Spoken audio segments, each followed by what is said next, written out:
Well, good morning, New City. Hope you guys are doing well. A couple things real quick as we begin. I want to say a big thank you to everyone who donated to our snack drive for Hilburn Academy.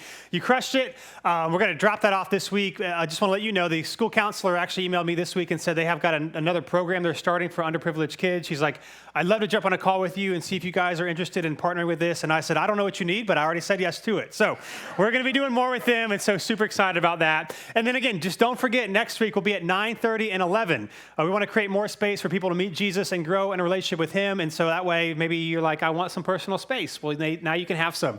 But we're excited about that. And so be sure to invite your friends and tell them about the time change. Today, I'm really excited for this. We're starting our series through the book of Genesis, which I know if you have any familiarity at all with Genesis, there's a lot of questions, assumptions. How is this going to go? What's he going to say about X, Y, and Z? We're going to find out. But before we do, I want to talk about church signs. Church signs are not as big of a deal now as they used to be with the internet and social media and all that sort of thing. But traditionally, you had signs on the road that say like what time your services were, who the pastor was, or what's an event coming up. Well, a few years ago, there was these two churches in a rural town in Kentucky that got into a little squabble over their church signs. The first church put this up. You can put the first image on the screen. It said, "All dogs go to heaven." Now, the church down the road didn't agree with this, and they wanted them to make sure they know that their theology was wrong, at least according to them. So they put up this on their church sign: "Only humans go to heaven, read the Bible." To which the church down the street responded by saying this: "God loves all his creations, dogs included." Aw. That's right. Aw. Next, and then they responded down the street by saying, "Dogs don't have souls. This is not open for debate." So, depending on how much of an animal lover you are, you're probably picking sides between which church you like. So the church down the road responded by saying this: "Catholic dogs go to heaven. Presbyterian dogs can talk to their pastor." Of course, they were not to be outdone, so they responded by saying this: "Converting to Catholicism does not magically grant your dog a soul." And so they responded. Here's the next one: "Free dog souls with conversion." So if you want to check them out. Church down the road was not done yet, so they said this: "Dogs are animals. There aren't any rocks in heaven either." So, I don't know. They're kind of not happy. And so the church down the road responded by saying this: "All rocks go to heaven." Now, I share that. I don't know if this is a good thing or bad thing. Unfortunately or fortunately, this is actually not a true story. That didn't actually happen. I looked it up. So maybe that's a good thing, although I think that's pretty incredible. But here's the point, right? What are church signs for? Traditionally, they are for giving information. They weren't for having a debate about whether dogs go to heaven. And today, as we begin our study through the book of Genesis, I know there's a lot of preconceived ideas, questions, or assumptions that we might have with this text. And so the biggest question we're going to look at this morning as we start our series in Genesis is this: what's the point of the creation story? What is actually the point of the creation story as we read it? What is the author trying to tell us? What are we supposed to learn? What are we supposed to know? What is actually true? What is conjecture? What is conviction? What is just open for debate and opinion? And it doesn't actually matter. What's the point of the creation story? Now, before we get into Genesis 1 today, I want to spend a few minutes and just hit a couple of points that many of us might be asking as we get into the text. I also will say this: we're not going to answer all of your questions about the creation story. But over these next couple of weeks, we are going to hit a lot of them. And so I would encourage you to continue to come back, not just for Genesis 1, but for 2 and for 3, because there's a lot of questions, and I would say a lot of misconceived assumptions and ideas that the text isn't actually saying. Now, before we get into Genesis 1 today, I want to say a few things. Number one, here's the reality when it comes to us reading the scriptures. It can be challenging, and it can be difficult to understand ancient documents written to a different culture with different assumptions than ours, and in a language that very few of us can actually understand. So I don't know, maybe I'm wrong, but probably most of us, if not all of us, can't read ancient Hebrew. Genesis was written in ancient Hebrew. And so what that means is that it can be confusing and difficult to sometimes know what's going on. A great example of this, a couple of weeks ago, I was playing Xbox online, and I was on this group party thing, and a bunch of people, a bunch of random people, and so the craziest things people say and do in there, and religion came up. And I'm like, oh, this is great, so this is going to be fun. Everyone was respectful, but at one point, this guy says, well, God doesn't exist because I've read the Bible cover to cover, and it is super confusing, and it doesn't make any sense. and I didn't say anything because it's, Xbox, but if I were to have a one-on-one conversation with this person, here's what I would say to them. You're right. It's confusing. And what can happen when we read just our Bibles on its own without an understanding and awareness of the culture, assumptions, context in which it is written, you are going to have questions. You absolutely are going to have questions. Again, it is speaking to assumptions that we do not hold. We are translating, oftentimes interpreting words because you have to pick a word. And so a word could have a range of meanings, but when you're translating it from one language to another, you can't put the range of meaning. You have to pick a word. And on top of that, even our understanding of the translated words change. So, for example, and this is relevant for us in the first couple of books of Genesis, earth, when we read the word earth in Genesis, it doesn't refer to the globe. When we think earth today, what do we think? The whole earth. We think the globe. What it actually literally is referring to is the land. Now, there are times where it does kind of refer to the earth as we know it, but the vast majority of time in the Torah, the first 5 books of the Bible, the word that we have translated earth actually literally means land. And so what maybe 500-600 years ago when the English started to get translated, maybe earth actually meant a specific part of the land, but you can see how this can be confusing. Because we can assume the word means something, but for the ancient world, it actually means something else. Now, all that to say, this is why in my personal time, again, I would encourage you to do whatever you want to do. I actually, even in my devotional time, use a study Bible as I'm reading the Bible because it's like, I'm kind of confused on what this is. I could try to do this study or I could, at least have some resources. I'm not saying you have to do that, but it can be confusing. Now, as I say that, before you get too encouraged, I know it's helpful for us to know that this is actually part of the literary design of the scriptures. It is what we say often here at New City Church. It is wisdom or it is meditation literature. It is meant to be read and reread and studied. You are meant to make connections as you read the text multiple times that you might have missed on the first time. And in fact, the scriptures are connected in really amazing ways that you can only see if you keep coming back to the text. But I say all that to say, if you've ever been confused reading the scriptures, that is okay. In fact, it's one reason why it's valuable to have things like churches where you have somebody who studies the word, at least for a few hours every week, and tries to explain them to you in a way that we can understand in our modern context. So I just want to say, the scriptures can be confusing. I also want to say the beginning of Genesis is, of course, the creation account. So you might be thinking, what is Dylan going to say about evolution or the age of the earth or dinosaurs, all that amazing stuff? Here's my promise to you over the next couple of weeks. I will say as much as the text says about it, which is not that much if you're not familiar with it. Now, here's the thing. I'm not saying that we can't have a stance or a conviction on certain things and what we think the creation story is saying, but I do want to point this out. It is worth noting, historically, the problems that it creates. And here's what I mean. Throughout history, if you study church history, it's actually quite fascinating. There has always been a desire to harmonize the first few chapters of Genesis to the leading modern scientific understanding of the day. Now, of course, it makes sense because we want to say, hey, look, see, the Bible's true because it actually agrees with what we understand about the earth. And so what has happened is that time and again throughout church history, it has led to problems because faithfulness often was synonymous with the leading contemporary scientific understanding of the day. And of course, what happens when science changes what they think? Well, then it becomes a problem. So one example of this, to be honest, this example sometimes is overblown, but it was a real example. When it was discovered that the earth was not the center of the universe, right? When it was discovered that the sun does not revolve around the earth, but the earth revolves around the sun. When that changed, because it had been so read into the scriptures, not just in Genesis, but in other parts of the scriptures, it had been so read into the scriptures that the sun has to revolve around the earth, that when that changed, when the earth-centric view of the universe was no longer, it became to be heretical.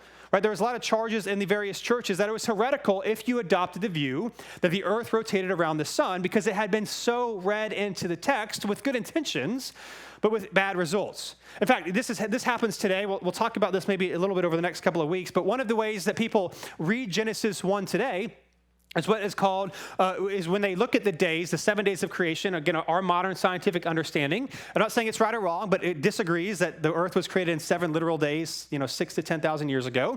And so what happens is you have what's called the day age theory, where each day in Genesis chapter 1 corresponds with an age of the earth or a period of time. Because again, it's like, well, look, when it talks about vegetation and land and sea animals and human beings coming on the scene, it actually follows what we know scientifically of when these things things started to arise. And so one of the things, I'm not saying it's a bad theory to have or you shouldn't hold this view, but one of the views is that each day is not a 24-hour day, but it's an age or it's a period of time. Again, the goal there is to harmonize what the scriptures are saying with our understanding, current modern scientific understanding. And I get the desire to harmonize. I don't think it's necessarily wrong to do so. I would submit to us that I don't think that this is the goal of the text. I don't think the goal of Genesis 1, 2, and 3 is to give us a 2023 contemporary scientific understanding of the text. I think the goal is something else, and we're going to see that in a minute.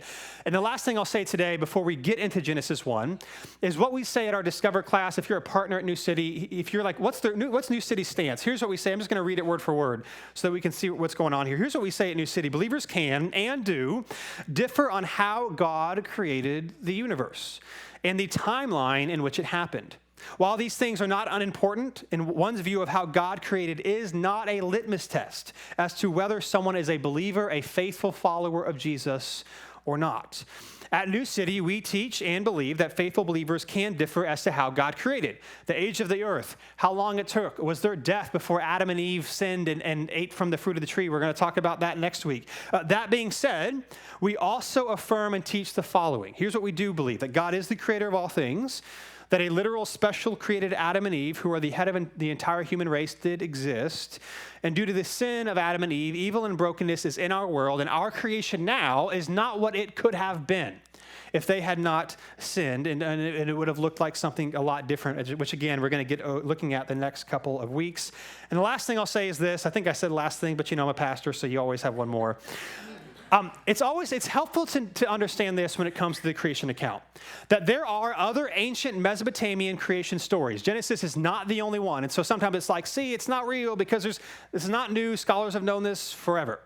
What's interesting is that there are some common features between the Genesis creation story and other ancient Near Eastern creation stories, and there are some distinct differences. So some of the things that are in common, or all of the creation accounts, there's about 3 or 4 really popular ones. There is this formless, chaotic, watery wasteland that has to be controlled. Genesis has that. All of these creation stories talk about how humans arrived on the scene. Of course, Genesis has that as well.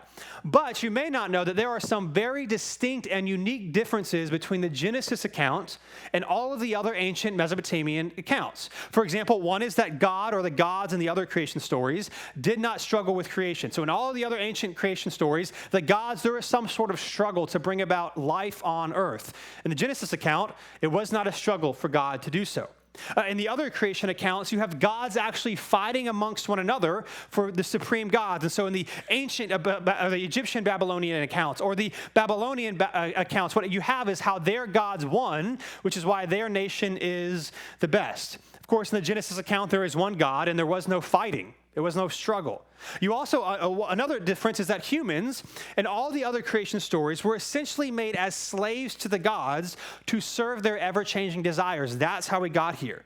Now, in the Genesis account, we are created to serve God and with God, yes, but we are created as partners with God, as we'll see, and that God actually loves and cares for people. They are not an annoyance that he puts up with, that he loves them, and he's created them to partner with him. It's a very distinct and unique thing of the creation account. One more that's different is that God in the Genesis account provides for his creation.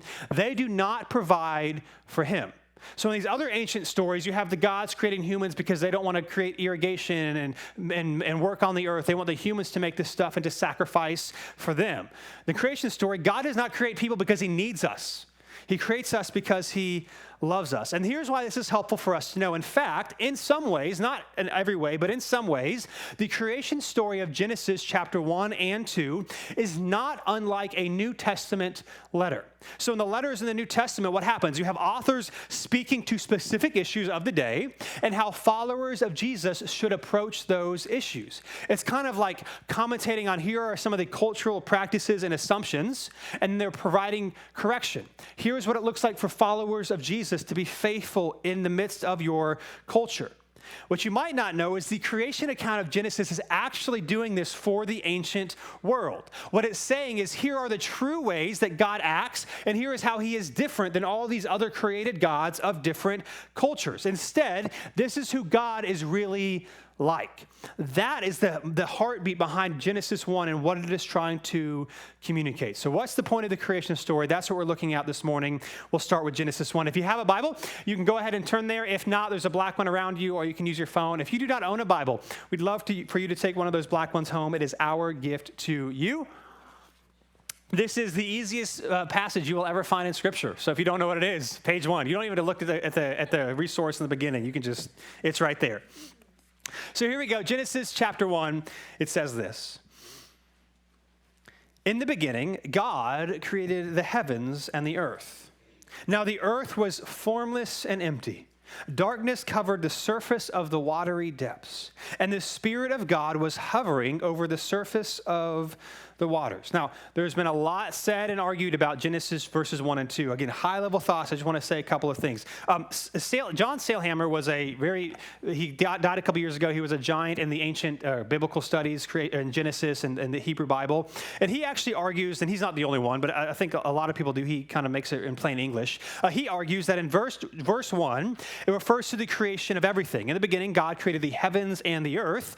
And then verse 2 and following is about how God made specifically the promised land habitable for humans. Because the whole Torah, the first 5 books of the Bible, is all about the promised land. And of course, Adamah, which is what we translate as earth, actually literally means land. Now, in verse 1, you have what's called a merism. A merism is when you take opposites to convey a whole. So when it says that God created the heavens and the earth, or God created the land and the sky, what it's actually saying is God created everything that you see. So for example, in the Psalms, when King David is saying that the Lord is with me when I sit and when I rise and when I walk, he's using opposites to say that God is always with me. In Hebrew, you do not have, especially in ancient Hebrew, there is no a word for universe.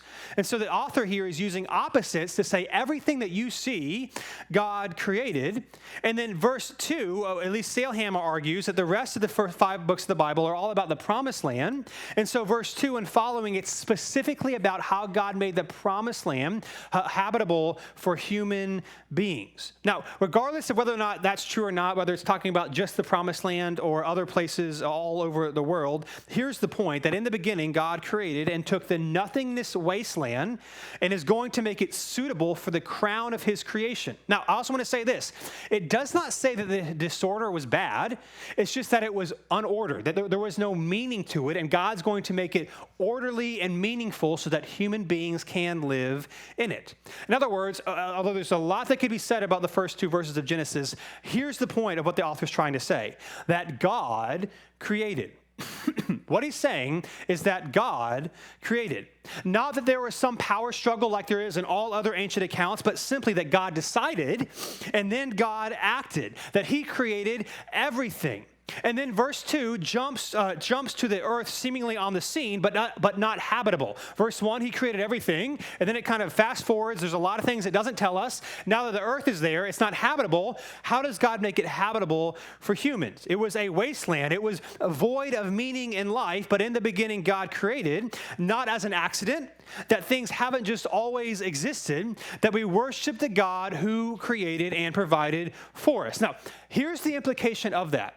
If God created, here's what this means. It means that God is in charge. It means that he can do whatever he wants because he is creator. He is over everything. It means that he can be nice. It means that he can be mean. It means that he can be loving. It means that he can be a dictator. It does not matter what we want him to be like. He is who he is because he is the creator. It does not matter at all what we wish him to be like. He is who he is. It kind of makes me think of this. If you have kids, even if you don't, you can relate to this story. Especially when they're young, they ask a lot of questions, which is fun. But sometimes they ask too many questions, and you're just over it. Particularly if you tell them to do something, like why, and you give them an explanation, and they ask why again, and maybe you tell them one more time, and they ask why again, and then what do you say? Well, if you're anything like me, you say, well, here's why, because I made you. I made you, so you got to do what I tell you to do because you literally would not be here if not for me. I'm in charge. You're here because I made you, so do it. Now, the question for us is God like that? Is he like that? He could be, but the rest of Genesis 1 is going to reveal his character to us. Who is this creator God, and how does he relate to us? If we keep reading in Genesis in verse 3, it then says this. He created everything. He's starting to bring order to the chaos. Verse 3, then God said, let there be light. And there was light. God saw the light was good, and God separated the light from the darkness. God called the light day, and the darkness he called night. There was an evening, and there was a morning, one day. Verse 6, then God said, let there be an expanse between the waters, separating water from water. So God made the expanse and separated the water under the expanse from the water above, water under the expanse from the water above the expanse. And it was so. God called the expanse sky. Evening came, and then morning, the second day. So what we see happening here is that God is creating order in the disorder. At his mere speaking, it's not a struggle, it's not hard, it's not a conflicting values and desires of various competing gods. At his mere speaking, he creates and he names how a day is going to work. It's not necessarily saying there were no days before God started really making animals and all these things. It's simply that now he's giving a name to it. Morning and evening. He creates the days and how they will work, and he creates the sky. If we were to keep reading in verse 9, he makes the land appear, and he separates the land from the water. In verse 11, he starts to create vegetation, that trees and fruits and vegetation starts to come onto the scene. In verse 14 and following, it talks about the role of the sun and the moon and the stars. It's not necessarily, this is where you can argue, it's not necessarily saying the sun and the moon and the stars didn't exist before the fourth day of the creation story. It's just that he's giving meaning and names to them. If you were to continue reading in verse 20 and following, animals appear, specifically the sky creatures and the sea creatures, and God tells them to multiply. Then in verse 24, which is the sixth day of creation, because each day he kind of creates another thing, on the sixth day of the creation story, he creates living creatures on the land. He creates animals, and he tells them to multiply.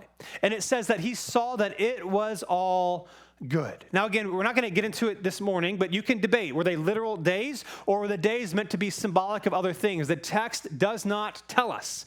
It simply presents that here's how God created things, and all of this is leading to the pinnacle of creation.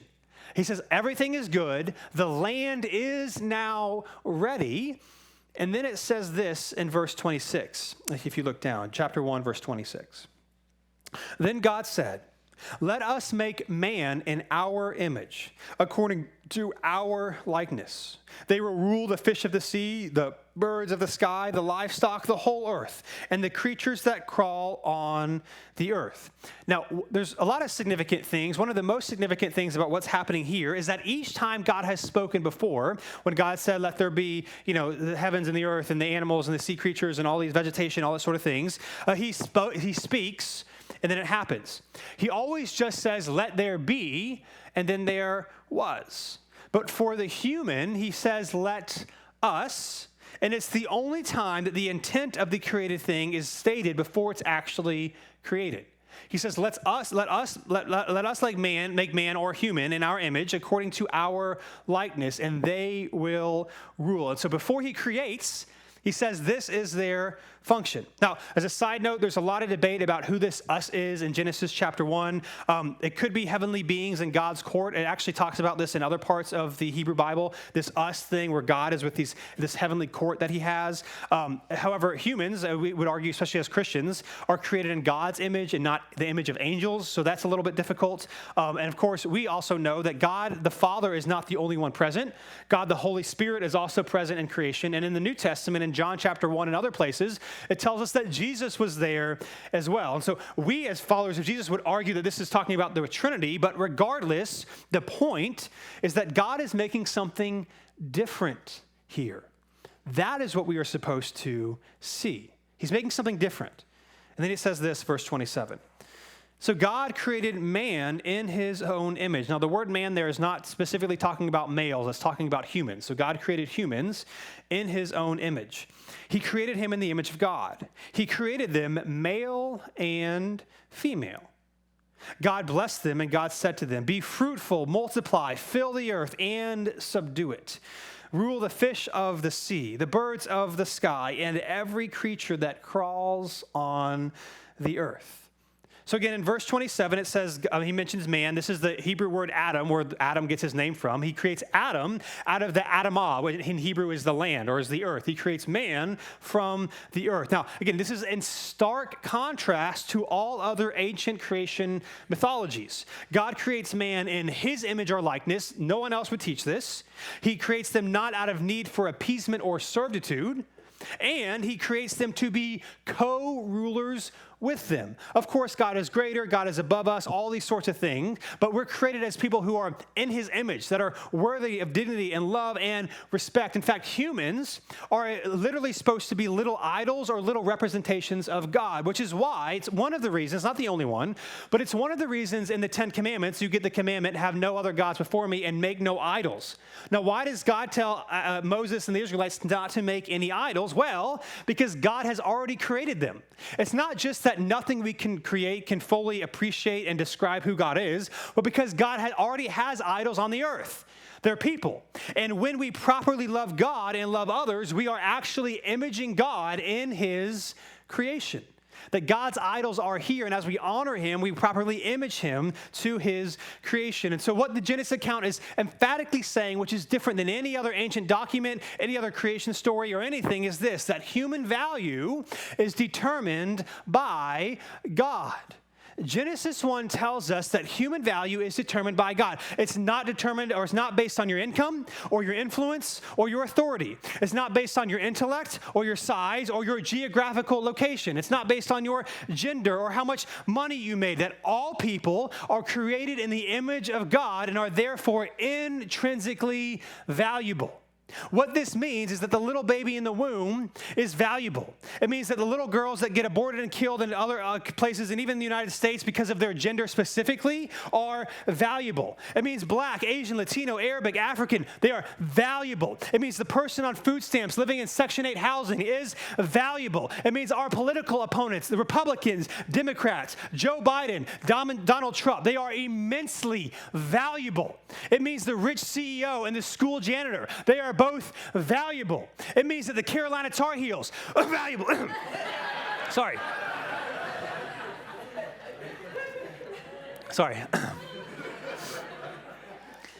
Here's what this means. That people denied the right to life because of their size or their location or their skin color, or their family history, or their education. This is against God's desire because all people are valuable. Amen. Why should human rights exist? Why should girls in the Middle East be allowed to go to school? Why should the new euthanasia bills in Canada make us sick? Why should mass incarceration in the United States anger us? Why should we care about the war in the Ukraine? Why should that sadden us? You want to know why? Genesis chapter 1. It's not a weak philosophy that says all this happened by chance. It's the evolution of the strong eat the weak. It's purely by natural means that nothing matters in the end. Oh, but human rights. Right? It sounds really good in our culture today. We love how it sounds. Everyone's valuable. But where do you get that?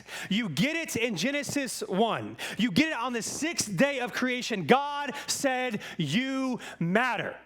And listen, I know we got a whole bunch of white people in here, but you can say amen to that. Yeah. You matter. Why does Jesus come? He comes because of Genesis 1, that his creation, the crowning work of his creation, who he loves and he cares for, is broken in need of rescue. Not people that are really smart or made a lot of money or did a lot of good things or earned it, but in our brokenness and in our shame, God came to do for us what we could not do for ourselves because you are valuable. Jesus came to live the perfect life that you and I could not live. He died a sacrificial death in our place, so that you and I could be in the presence of God, could be loved and forgiven like we were supposed to be from the very beginning. The gospel is the good news that God saves valuable people, and every single person is valuable. This is what Genesis 1 is saying, and you get this in logically, rationally, you do not find foundation of this in anywhere else. If there is no God, if this is all that there is, if it does not matter what happens to you once you die, human rights might sound good, but you have no grounding. We get our grounding from Genesis chapter 1. That's what it's saying. That human value is not determined by anything, but by God. That's what we see. And then it says this, he creates humans, he tells them to be fruitful, to multiply, to rule. And then if you look down a little bit, verse 31, it continues of chapter 1. God saw all that he had made, and it was very good indeed. Evening came and then morning, the sixth day. So the heavens, and this is chapter 2, so the heavens and the earth and everything in them were completed. On the seventh day, God had completed his work that he had done, and he rested on the seventh day from all his work that he had done. God blessed the seventh day and declared it holy, for on it he rested from all his work of creation. So what you see happening here is on the seventh day after he's created everything, unlike the previous day, the seventh day is actually referenced 3 times. Every other day is only referenced once. The seventh day is referenced 3 times, which of course is going to be a theme picked up on throughout not just the first 5 books of the Bible, but throughout all of Scripture. That God has finished and he has created a pattern for his people to follow. That in the creation story, the earth is subdued in 6 days. In the seventh day, it is sanctified. It is made holy. It is set apart. It is different. Biblical scholar Bruce Waltke says it this way. It'll be on the screen. The seventh day is the first thing in the Torah, which is the first 5 books of the Bible, to which God imparts his holiness on, and so sets it apart for himself. Talks about that in Genesis or in Exodus as well. Other gods in the other creation stories built temples as a sign of their victory over the wild forces of chaos. But God institutes the Sabbath rest instead. This will be the temporal shrine in which the people of Israel can rest from their labors each week with their God. Now, this might sound nice, but here's the reality. To take a day to worship and rest, particularly in an ancient small community, agricultural community where you're essentially living paycheck to paycheck, this would have been a big deal. This would have been a big deal. But one of the things that Genesis, even chapter 1, is showing us is this, is that honoring God means imitating him. Honoring God means imitating him. Just like we as followers of Jesus, you can put that point on the screen, just like followers of Jesus today, we honor Jesus because he is our Lord. Even in Genesis chapter 1, we see this, that a distinctive practice of faithful ancient Israelites was doing this. And it absolutely took trust, and it no doubt was hard. Right, now, for us in our lives, the question for us is, do we demonstrate this trust in the Lord? For them, it was a financial trust. It was really difficult to do. That this wasn't just a rest, because who doesn't want a day off, right? We all want a day off. This was a financial trust. This was a demonstrated trust, and this showed where their trust was actually placed. Are they going to worship and trust the Lord that loved them, or are they trying to trust in themselves to work because they don't think that God will provide? Now, hear me. Our time, our culture, our society is different than ancient Israel, but for those of us that are striving in the way of Jesus, if you're here today and you are trying to follow Jesus, the question for us is, how are we doing this? Are we intentional about taking a day of worship for our Lord? Or are we ever willing to change our plans to do so? I know work schedules, things are way different than they were in the ancient world, but one of my challenges for us as followers of Jesus, at least for us at New City, is what would it look like to commit to at least 3 out of 4 Sundays? Now, it's not because we want a bunch of people, it's not because we're going to 2 services and we don't want it to be empty, but it's because it is a healthy and a good practice and rhythm for the people of God to gather together, to sing to one another, to pray with one another, to be encouraged by each other. I think a great challenge, if you are a follower of Jesus, is what would it look like for me to commit to 3 out of 4 Sundays a month? Sometimes that's going to mean I'm going to come back early. Sometimes that might mean I need to alter my plans so that I can be with the people of God. But honoring God means imitating him, and he is inviting us into his rest. Now, let me say, as I close today, we started with this question. What's the point of the creation story? And maybe I didn't hit on all your questions. We're going to hit on some of them next week, in the next couple of weeks. But what is the overall point of the creation story? Well, I think here's what Genesis 1 is trying to tell us. That God is our good creator who is inviting us to live with him. That over everything else and all the debates about what's going on, that he is our good creator who loves us, who cares for us, who's provided a space for us, and he's inviting us to live with him. God's creation is now ready for his representatives to rule and to reign. That it was not an accident that this happened, that God was not lonely, he did not need people to do for him because he couldn't do it for himself, that God is not in need of anything.